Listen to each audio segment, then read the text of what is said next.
I'm Ann Makovic, and this is The Minute. Dozens of people evacuated overnight after a fire in a residential area of Berkeley. This broke out on Addison Street, a couple of blocks from the Cal campus at around 3 a.m. It engulfed a nonprofit media center next to a residential building. No injuries reported. Wall Street reacting positively this morning to the latest developments in the trade war. The S&P 500, Dow Jones, and NASDAQ all in the green. The White House says electronics from China are excluded from the 125% import tariff, but still subject to an earlier 20% tariff related to fentanyl. And Blue Origin's first all-women crew is back safely on Earth following an historic flight to space. CBS Morning's co-host Gail King was part of it. The New Shepard rocket took them more than 60 miles above Earth's surface for a 10-minute flight. I'm Ann Makovic with The Minute.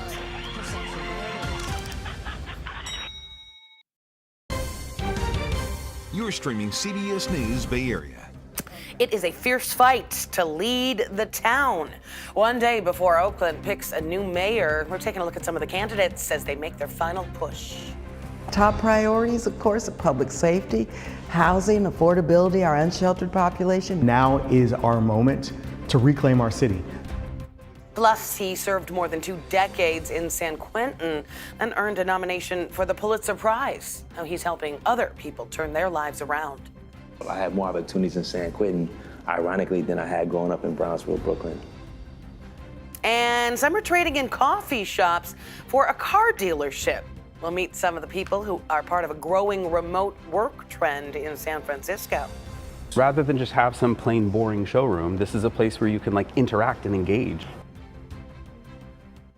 Thanks for joining us. Let's get a first check on our weather this Monday morning as we start a brand new week. Enjoy this warmer weather while it lasts, because as meteorologist Jessica Birch tells us, big cool down right around the corner.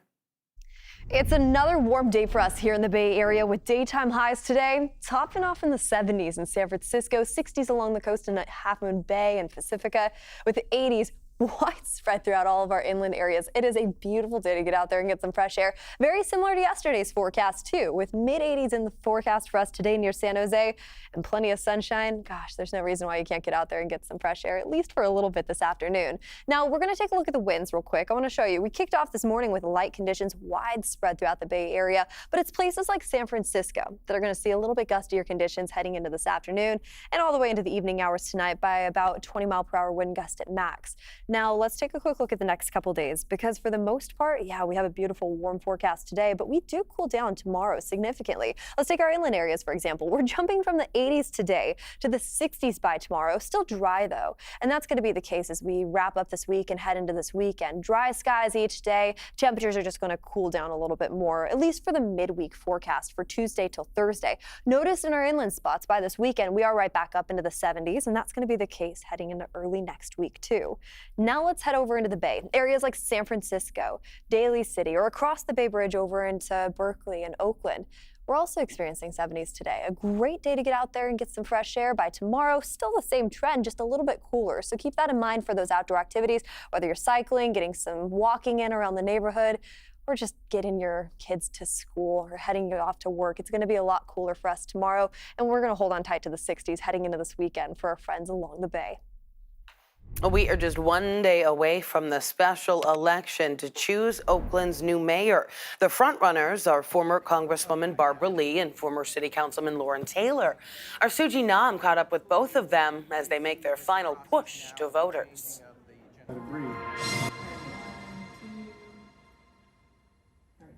Days ahead of the special election, former Congresswoman Barbara Lee and former Oakland City Council member Lauren Taylor are making their final pitch to voters and members of the Interfaith Council of Alameda County. Top priorities, of course, are public safety, housing, affordability, our unsheltered population, good governance, and economic development and jobs. Now is our moment to reclaim our city, to respond with the urgency that is needed to turn things around so we stop losing residents, our businesses, revenues. In a race that at times has been reduced to attack ads, many groups like the Oakland branch of the NAACP hope the focus will remain on the issues facing the city. The mudslinging, the accusations, the hearsay, is all a distraction. Ranked choice voting is already complicated. And so we want to make the process as simple as possible. We want to move away from the negativity. Dr. Dee Morris of the NAACP says both candidates are lifelong members. Therefore, they've decided to not make an official endorsement. But the group remains optimistic. We are hopeful that the future will be bright, but there is work to do. That work includes accounting for a nearly $130 million budget shortfall. We can have good paying jobs in the new green economy. And I would want West Oakland residents and our businesses to help me with the Port of Oakland. Along with improving public safety and a decades-long crisis in Oakland. Homelessness. And make sure that we make measurable progress that is sustained as opposed to re-encountering the same problems and challenges year after year after year. Both candidates working to sway voters, addressing alleged shortcomings head on. Taylor is squashing what he says are rumors about outsider contributions to his campaign. All of our contributions are publicly available. Almost 80% of our funding is coming from individuals right here in Oakland. These lies about corporations and outsiders, it's not true. And Lee addressing critics that say she is an establishment candidate. Those who say that I'm part of the establishment, they don't understand what cooperation, building coalitions, they don't understand what you need to do to bring people together to solve problems and how to build consensus. As the city prepares to choose its next leader, both candidates hope that they can be the catalyst for change in Oakland.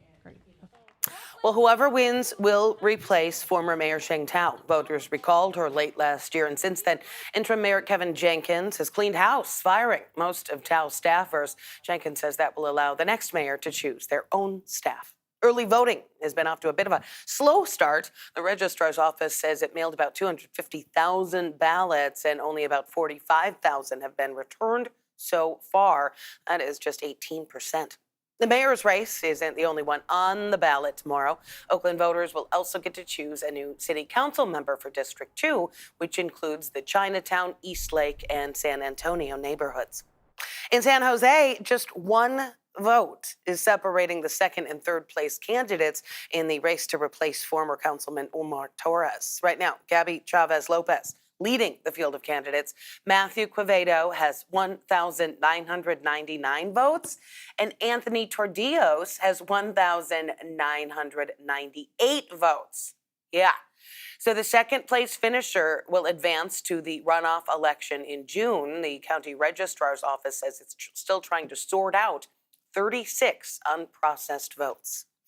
You can stay up to the very latest on these special elections, including real-time results as they come in Tuesday night on the CBS News app and on KPIX.com. Everybody is safe and accounted for after a big fire tore through a nonprofit media center in Berkeley early this morning. Here's a look at that fire just moments after it broke out.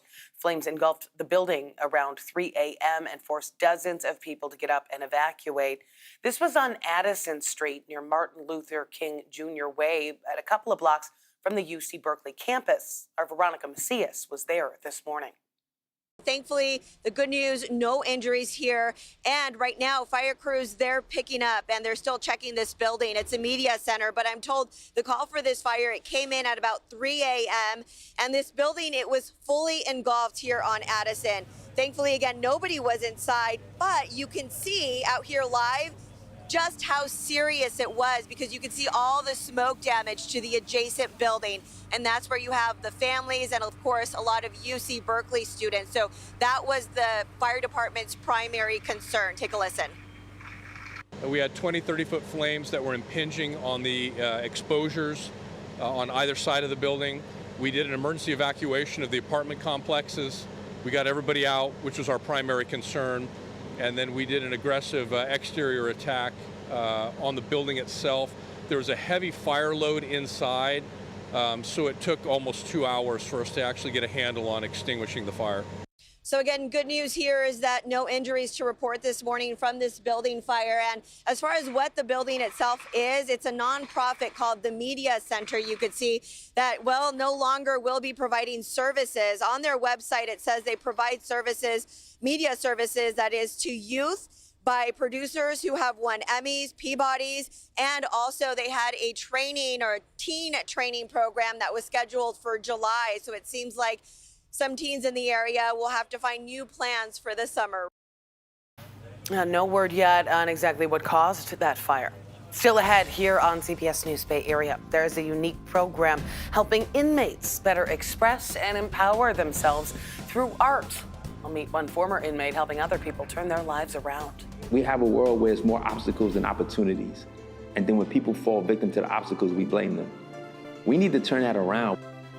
Plus, hackers take over crosswalk signals along the peninsula. Hi, this is Elon Musk. Welcome to Palo Alto, the home of Tesla engineering. The security concerns it's drawing to our local infrastructure. And we're going to hear from the all-female crew that blasted into space today, including Gayle King and Katy Perry. In the Bay Area, a new WNBA franchise is taking flight. Catch this first-in-a-lifetime inaugural season as the Golden State Valkyries play live on KPIX and Pix Plus.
Another warm day for us here in the Bay Area with 80s in the forecast this afternoon and sunny skies as well. We're going to cool right back down into the 60s as we head into our Tuesday and Wednesday forecast around the corner. Thursday's looking similar before a little bit of a warm up heading into this upcoming weekend. Now, that's our inland forecast. You make your way over into the Bay. We're also dealing with warm weather for now. 70s in store for us today, 60s by tomorrow, just like our inland folks. And then we're going to hold on tight to the 60s as we head into early next week with cloudy skies but dry conditions each day heading into next week's forecast. Well, some major changes are coming to California's oldest prison. The new facilities at San Quentin are designed to help inmates with rehabilitation and re-entering into society. They include new cells that look more like apartments than cages, based on the prison system in Norway. Also included is a cafe, food trucks, and a farmer's market, all run by inmates. That rehab center will also have lots of opportunities for education and vocational training on site. We met a former San Quentin inmate who served time for second-degree murder and then turned his life around. He's now working to help incarcerated writers and artists find their voice behind bars. Our Laureen Ayub shows us how he is helping them build their self-worth and break the cycles of poverty and incarceration. Behind me is a prison cell installation here at the Yerba Buena Center for the Arts. It's one of many creative projects created by Rasan Thomas, a formerly incarcerated social justice advocate who hopes projects like these will help heal and empower those impacted by incarceration. It's an exhibit that offers a slight glimpse of the realities of incarceration. The only door I can open came to life through nonprofit Empowerment Avenue. Executive Director Rasan Thomas aims to provide more inclusion for incarcerated artists and writers. He says the creative programs that were available to him while he served 10 years at San Quentin inspired him to produce more. Just a different world. I had more opportunities in San Quentin, ironically, than I had growing up in Brownsville, Brooklyn. That's why Rasan decided to dedicate his life to helping provide paid artistic opportunities for those in and out of prison. Anybody that makes under $120,000 is low income in the Bay Area. So they finally made it, baby, but they raised the bar. It ain't good enough no more. And so to come home from prison and not have an income for your first 4 months, and then your first job to pay $50,000 to $60,000, that's just, you putting people in a position where it's too hard for them to do the right thing. This map just looks too good. It looks too good compared to the ones in the penthouse. As Rasan speaks with participating artist Elizabeth Lozano, who was just released from prison, he hopes the female-curated exhibit and upcoming poetry program will help guests realize the pains of incarceration, especially those faced by women. Man, I dreamt of this moment and it's happening and it's just so amazing. When I was incarcerated, women filled up the visiting room at San Quentin. But I heard that when you go to a women's prison, it's crickets. There's barely anybody in that visiting room. Women are the most hardest, most loving, most special side of human beings, human nature that exists. And yet we undervalue and we don't treat them the way they deserve to be treated. That's why Dejan Joy, Assistant Director of Empowerment Avenue, worked hard along the participating artists to help bring the exhibit to life. Ultimately, Rasan hopes these experiences will not only financially empower those incarcerated, but will help bring awareness to the changes he believes are needed in the criminal justice system. We have a world where there's more obstacles than opportunities. And then when people fall victim to the obstacles, we blame them. We need to turn that around where there's more opportunities than obstacles. Then if they fell, be like, man, that's on you, bro. You had every chance in the world. You threw it away. That's on you, man. Whatever happened next, that's on you, right? But we can't even say that if we're not putting people in a position for success. As for Rasan, who was released in February 2023, he says he will spend his freedom doing just that.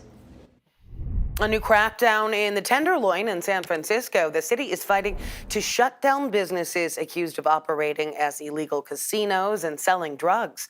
Police seized gambling machines, money, and drugs after undercover operations at 4 shops near Ellis and Jones. Friday, the city filed a lawsuit asking a judge to shut down the stores for a year and impose $25,000 in fines. City attorneys are hoping the closure will help keep the neighborhood safe. But some neighbors, like Sunday Natal, are concerned it's all going to be temporary. I remember a bunch of police had the whole street blocked off, and they came and took all them games out. But you know what? As soon as they do that, they gonna wait till they leave just to put them right back in. It does worry me because, like I said, it's a lot of kids that walk up and down, and I feel like it's not safe for them. We tried to speak with some employees from the businesses. One person told us he didn't know anything. Another person refused to comment. Now to a prank on the peninsula. The city of Palo Alto right now is working to fix crosswalk signals after several of them were hacked over the weekend. Instead of giving pedestrians cues, people were greeted by AI-generated messages from Mark Zuckerberg and Elon Musk. Our Amanda Harry has more on what this AI prank says about the security of some of our local infrastructure. Hi, this is Elon Musk, and I'd like to personally welcome you to Palo Alto. Below Vrancesay was one of the many people who saw videos like this trending on social media, but she was skeptical that it was real. So she decided to come down to University Avenue in Palo Alto and check it out herself. It's a curious thing for me, so I chased my curiosity. I mean, never hurts to press a button, right? So she pressed. Wait. It is, in fact. Hi, this is Elon Musk. Welcome to Palo Alto, the home of Tesla engineering. She says she was shocked. Then she thought it may have been intentionally put there. I thought, oh, this is probably a newer way to advertise. She first interpreted the message as a Tesla product plug. You know, they say money can't buy happiness, and yeah, okay. I guess that's true. God knows I've tried. But it can buy a Cybertruck, and that's pretty sick, right? She said it made her laugh, but then she had a second thought. After the amusement of it all, I was like, oh, okay. It's definitely a security concern. Retired FBI agent Jeff Harp says people shouldn't be too concerned. That part of the crosswalk isn't that sophisticated of a system. He says this hack will result in the cities taking more safety precautions after a fairly mild inconvenience. What this will do is it will bring it to the attention of, the people who are putting these devices on the street lights, crosswalks and that sorts of things. And they'll say, hey, wait a minute, we do need to install some sort of infiltration devices on them. Harp says you'll never stop 100% of these types of hacks, but it is a reminder for everyone to protect their individual technological property. The biggest takeaway from things like this is, protect your passwords. Don't open emails you don't recognize. Palo Alto wasn't the only city targeted by hackers. So were Redwood City and Menlo Park. And there were different messages. Hi, this is Mark Zuckerberg, but real ones call me the Zuck. The voice goes on to acknowledge this strange and slightly violating use of AI. And I just want to assure you, you don't need to worry, because there's absolutely nothing you can do to stop it. But overall, Vrancesay enjoyed the experience. I think it did add a layer of fun back to Palo Alto in a weird way, because it's gotten quite stiff here. About a dozen intersections in Palo Alto were impacted. The audible feature will stay disabled until the city can finish repairing them. Still ahead, CBS Morning's Gail King blasted off to space this morning. We have all the action from the historic Blue Origin space flights.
We kicked off the morning with light winds widespread throughout the Bay Area.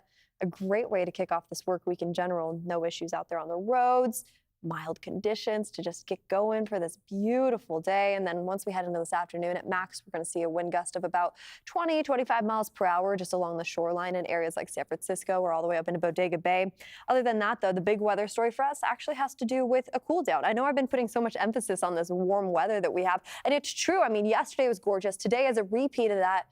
Seriously, get out there and take advantage of it. But once we head into our Tuesday forecast, if you want to do the same outdoor activity, but just a day later, you're probably going to be bundling up a bit more. I mean, we jumped 10 degrees just from Monday into our Tuesday forecast throughout most of the Bay Area. You head over into our inland spots, talking about the East Bay or the Santa Clara Valley. We head from the 80s to the 60s as well.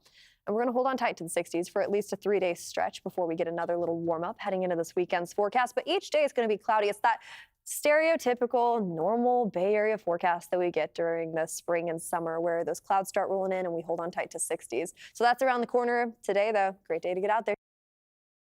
Well, CBS Morning's co-host turned astronaut Gayle King has been to space and back. She and a few of her friends. This was all part of the all-female crew, the first one aboard Blue Origin's New Shepard rocket for today's history-making flight. Karen Hua reports from near the launch site in West Texas. It was certainly an emotional 10 minutes of history. For the past few days, these 6 astronauts have been here at the Blue Origin site training. They took a flight in a simulator to make sure they knew how to board, how to strap in, and what it would feel like in zero gravity. Liftoff.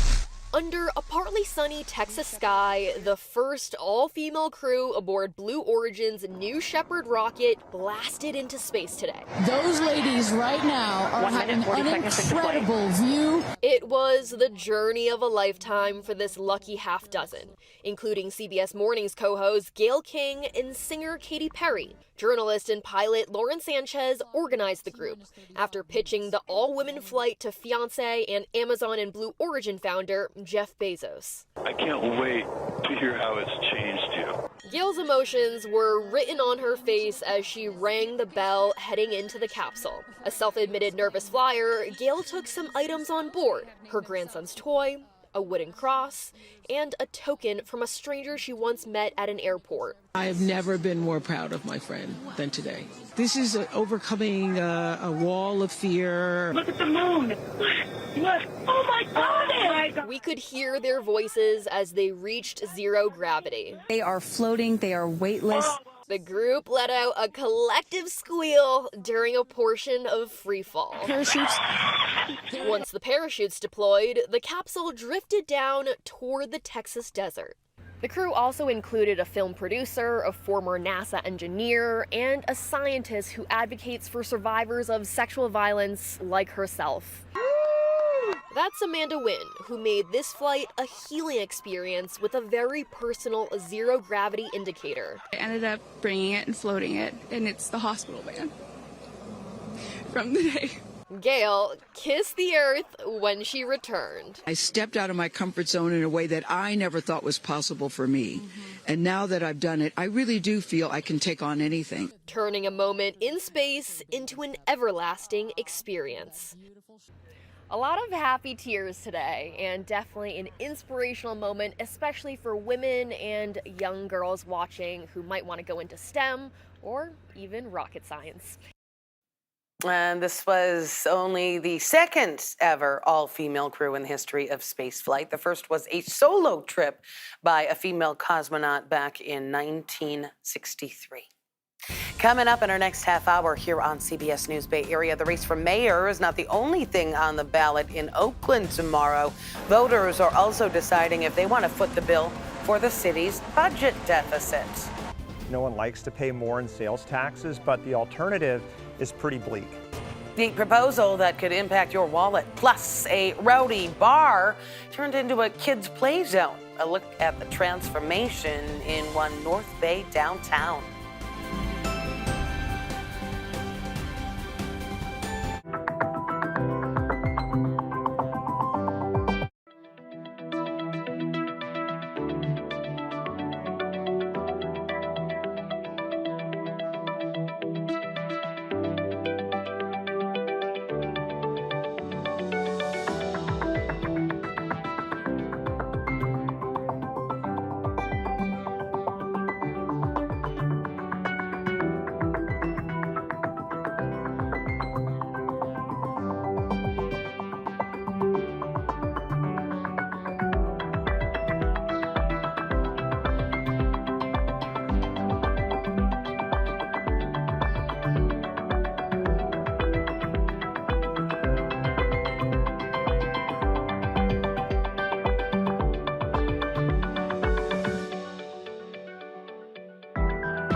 Ann Makovic, and this is The Minute. Wall Street reacting positively this morning to the latest developments in the trade war, all indicators opening in green on the big board. The White House says electronics from China are excluded from the 125% import tariff, but still subject to an earlier 20% tariff related to fentanyl. Meta in court today in a major antitrust trial over its previous acquisitions of Instagram and WhatsApp. The FTC arguing the deals crushed competition, but Meta says otherwise. The landmark trial is expected to stretch for several weeks. And a meeting underway to determine if California will get a salmon fishing season this year. The Pacific Fishery Management Council deciding whether or not they'll cancel it for an unprecedented third year in a row. It's because the Chinook salmon population in the Sacramento River is significantly low. I'm Ann Makovic with The Minute.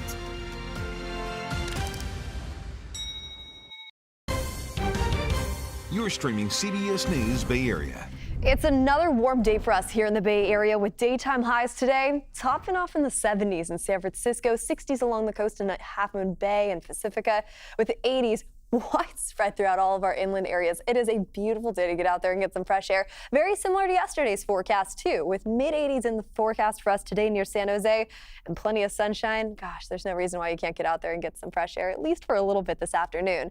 Now, we're going to take a look at the winds real quick. I want to show you. We kicked off this morning with light conditions widespread throughout the Bay Area, but it's places like San Francisco that are going to see a little bit gustier conditions heading into this afternoon and all the way into the evening hours tonight by about 20-mile-per-hour wind gust at max. Now, let's take a quick look at the next couple days because for the most part, yeah, we have a beautiful warm forecast today, but we do cool down tomorrow significantly. Let's take our inland areas, for example. We're jumping from the 80s today to the 60s by tomorrow. Still dry, though, and that's going to be the case as we wrap up this week and head into this weekend. Dry skies each day. Temperatures are just going to cool down a little bit more, at least for the midweek forecast for Tuesday till Thursday. Notice in our inland spots by this weekend, we are right back up into the 70s, and that's going to be the case heading into early next week, too. Now let's head over into the Bay. Areas like San Francisco, Daly City, or across the Bay Bridge over into Berkeley and Oakland.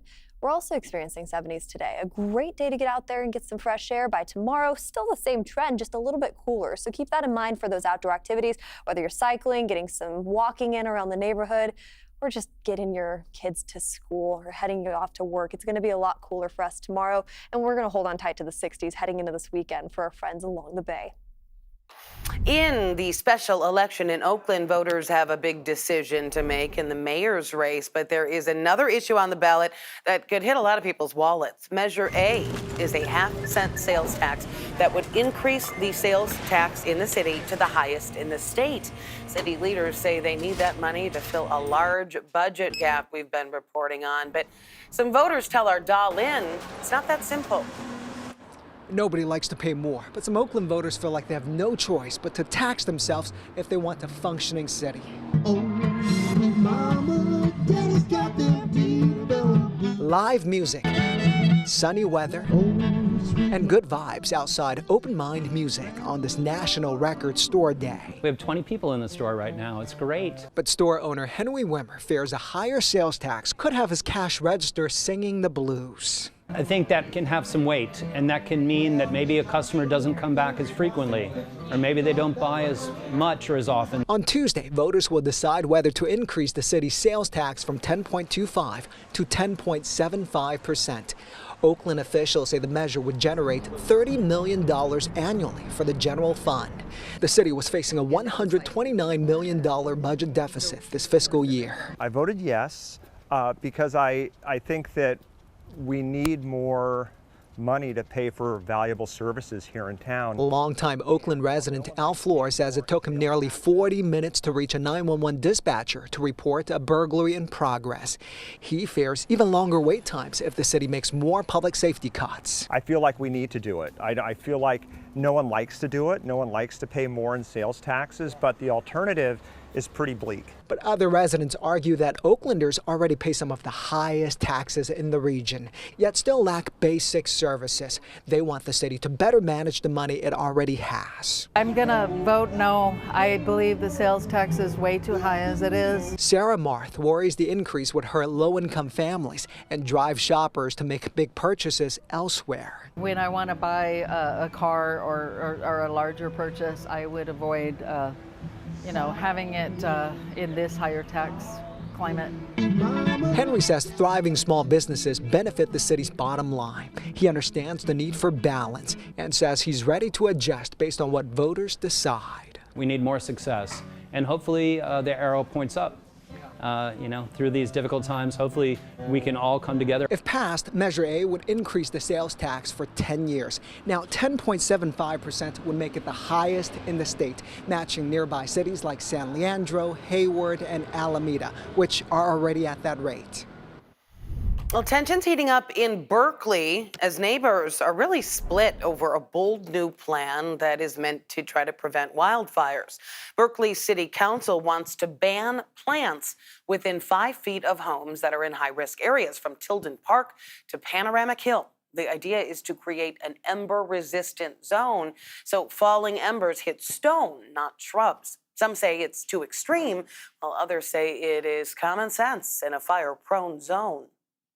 I know they want to be cautious, and the insurance companies are going crazy, but, does it really help us to have that extra 5 feet? Get 60, 70, 80% compliance in those neighborhoods. We're going to give the firefighters a much better chance of holding the line. The City Council will consider the ban at their next meeting, which is tomorrow.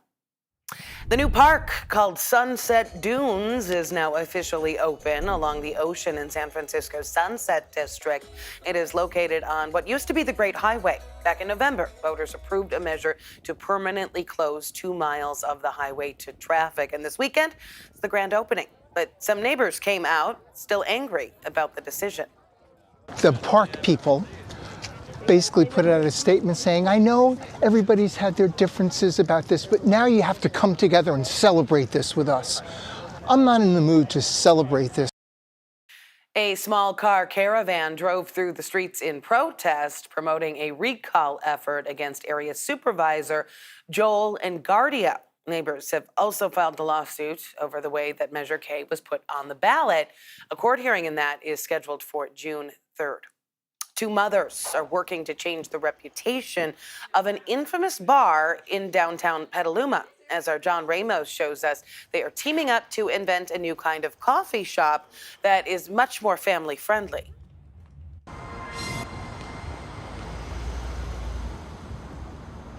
Elena Kaljan got pretty good at making coffee working as a barista, but when she had a child, she noticed something. I actually was at a coffee shop when I was a brand new mom with my little baby in my stroller and other friends with their babies in strollers, and we were just trying to get together and there wasn't any space for us in the coffee shop. I feel that a lot of coffee shops that consider themselves high-end aren't as welcoming as they could be to families, especially families with young children. Kate Greenspan is also a mom who doesn't like coffee but does like art, and she opened a mobile play art business for kids. She was looking for a way to make it permanent, perhaps by offering coffee. The two met by accident, or was it simply fate stepping in? You both had the same idea at the same time? Similar. So I was really focused on the cafe, the coffee shop and play space. And Kate was really focused on the art studio with the possibility of a cafe, and it all just kind of came together really beautifully. Their idea is the Art Play Cafe, and in addition to coffee, it will be dripping with irony. The location is the former Roaring Donkey, a downtown saloon that Elena visited a few times, but police visited quite often. It got a little rowdy sometimes.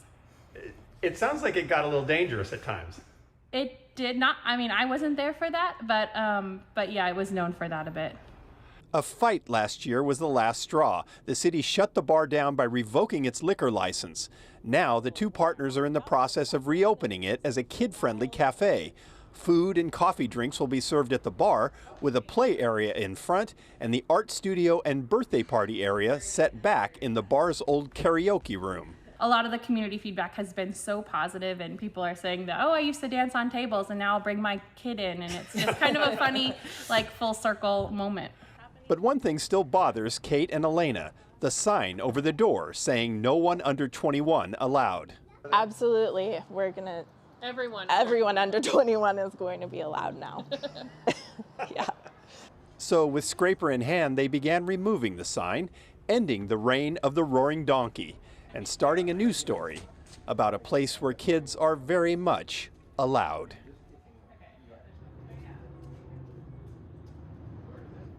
Well, they expect to open sometime in June. This coming weekend is Petaluma's annual Butter and Eggs Day parade. The two partners say they're going to hold an informal open house to introduce the public to their cafe plans.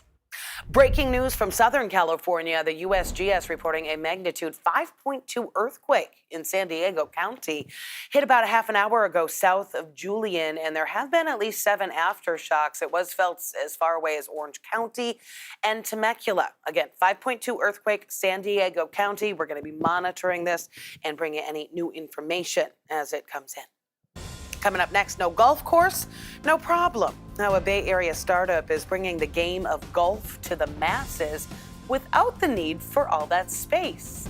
This is the dream. You tell your boss you're going for some coffee and you go and play 9 holes. Exactly.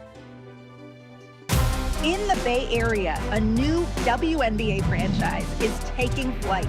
Catch this first-in-a-lifetime inaugural season as the Golden State Valkyries play live on KPIX and Pix Plus.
Another warm day for us here in the Bay Area with 80s in the forecast this afternoon and sunny skies as well. We're going to cool right back down into the 60s as we head into our Tuesday and Wednesday forecast around the corner. Thursday's looking similar before a little bit of a warm up heading into this upcoming weekend. Now, that's our inland forecast. You make your way over into the Bay. We're also dealing with warm weather for now. 70s in store for us today, 60s by tomorrow, just like our inland folks. And then we're going to hold on tight to the 60s as we head into early next week with cloudy skies but dry conditions each day heading into next week's forecast. Golfers have a new place to get in some swings, even if they don't have time to play a full round. That live lead shows us the new Drivebox in San Francisco.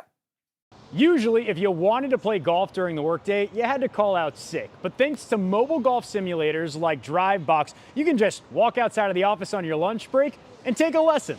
Essentially provide access to people who can't travel or don't have a golf course nearby. That's the beauty of Drivebox, a mobile golf simulator company that just added a location in Salesforce Park and can be found all over North America. We have 35 right now. There are already 5 Driveboxes in San Francisco, which is fitting considering it was an idea that was hatched right here by founder Adil Yang. I wanted to put a simulator in my home so that I could keep practicing, right? And my wife unfortunately shut the idea down. And I was driving home one day. On Geary, there's sometimes trailers parked there, and I was thinking to myself, man, if I could get a trailer, put a simulator in there, I'd have my home away from home, so to speak. Simulator golf is becoming popular, with TGL beginning this year in the Bay Area, even having its own team.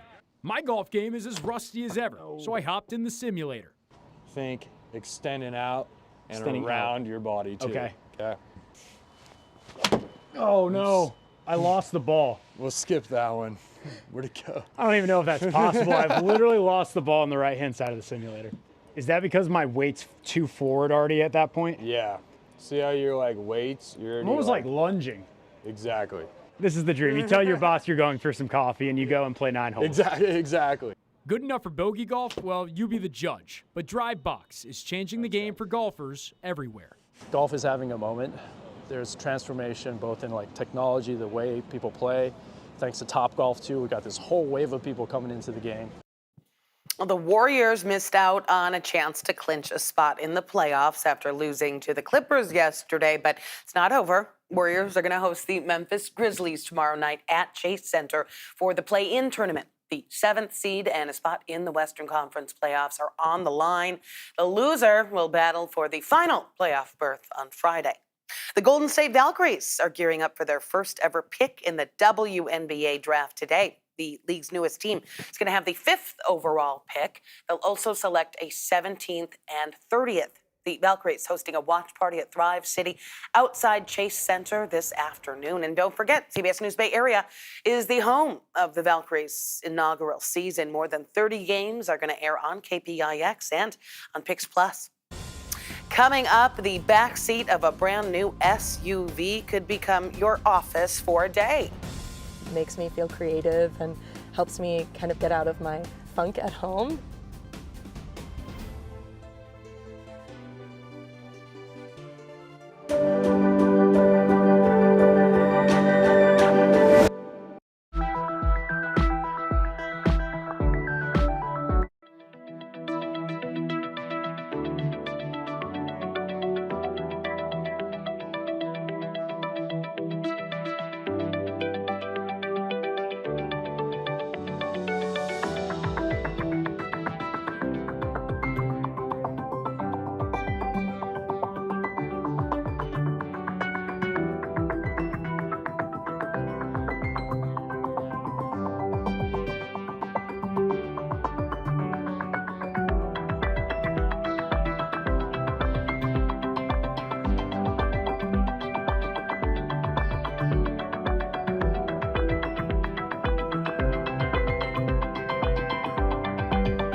We kicked off the morning with light winds widespread throughout the Bay Area.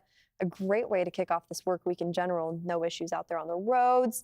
Mild conditions to just get going for this beautiful day. And then once we head into this afternoon at max, we're going to see a wind gust of about 20, 25 miles per hour just along the shoreline in areas like San Francisco or all the way up into Bodega Bay. Other than that, though, the big weather story for us actually has to do with a cool down. I know I've been putting so much emphasis on this warm weather that we have, and it's true. I mean, yesterday was gorgeous. Today is a repeat of that. Seriously, get out there and take advantage of it. But once we head into our Tuesday forecast, if you want to do the same outdoor activity, but just a day later, you're probably going to be bundling up a bit more. I mean, we jumped 10 degrees just from Monday into our Tuesday forecast throughout most of the Bay Area. You head over into our inland spots, talking about the East Bay or the Santa Clara Valley. We head from the 80s to the 60s as well. And we're going to hold on tight to the 60s for at least a 3-day stretch before we get another little warm up heading into this weekend's forecast. But each day is going to be cloudy. It's that stereotypical, normal Bay Area forecast that we get during the spring and summer where those clouds start rolling in and we hold on tight to 60s. So that's around the corner today, though. Great day to get out there. If you missed out on the Cherry Blossom Festival in San Francisco over the weekend, the event returns to Japantown this next weekend. We saw thousands of people take to the streets Saturday and enjoy and connect with Japanese culture. The crowds took over Post and Webster, where performers took to the stage and vendors lined the streets to show off everything from paintings to origami. It's really nice to see these vendors thrive, to kind of share their wares and share their passion for Japanese culture, for really just the vibes, you know? The Grand Parade is next Sunday, featuring taiko drummers, dancers, and decorative floats. It all starts at 1 p.m. In these uncertain economic times, people might be hesitant to go out and spend money. But now some stores are opening up their doors for a whole different reason. Instead of shoppers, they're welcoming people who just want to get some work done or hang out. Itai Ha takes us to the hottest new workspace in San Francisco that comes with plush seats and a whole lot of horsepower. You could say 33-year-old Stephanie Cowan is going places, but not in this car. Instead of hitting the road, she's hitting send from the back seat of an electric SUV parked smack dab in the middle of a car dealership. It makes me feel creative and helps me kind of get out of my funk at home. Cowan is a photographer. Her go-to editing spot, a 6-figure floor model. Yesterday I felt amazing. I got so much work done and I was like, great, I'm going to go back again today and I'm going to get these edits in. Welcome to San Francisco's hottest new co-working space, also known as the Rivian Showroom. No fees, no chatty baristas, just peace, power, and plenty of legroom. Are you getting work done? Yes. Well, right now I'm not, because we're doing an interview. Anthony Amador, Rivian's sales manager, says they had the extra space and figured, why not put it to good use? Rather than just have some plain boring showroom, this is a place where you can interact and engage. Is the hope that people might also buy cars while they're here? Sure. I mean, we're not going to discourage that. And they're not alone. From Google to Lululemon to Patagonia, brands are reimagining retail, turning stores into gathering spots, community hubs, or what sociologists call third places. Not home, not work, but something in between. Dr. Gwendolyn Pourfoy is an urban sociologist at the University of Notre Dame. She says third places build goodwill and keep the brand top of mind even when no one's buying. Now the name of these companies are in the mouth of folks who are talking about it every day and not just when they're going to make a large purchase. As for Cowan, it's a way to get her work done without the pressure of buying that second or third cup of coffee. Coffee shops have made that very clear, right? This is not a place to work. This is a place to have coffee and leave. Perhaps the only downside, the occasional pop-in from a stranger looking to test drive your office. Awkward. There's no coffee or tea on site, but Rivian tells Itai that they're hoping that visitors grab a cup from nearby shops to also support local businesses. Thanks for streaming CBS News Bay Area. I'm Ann Makovic. We're going to be right back with your first alert forecast and another look at your top stories.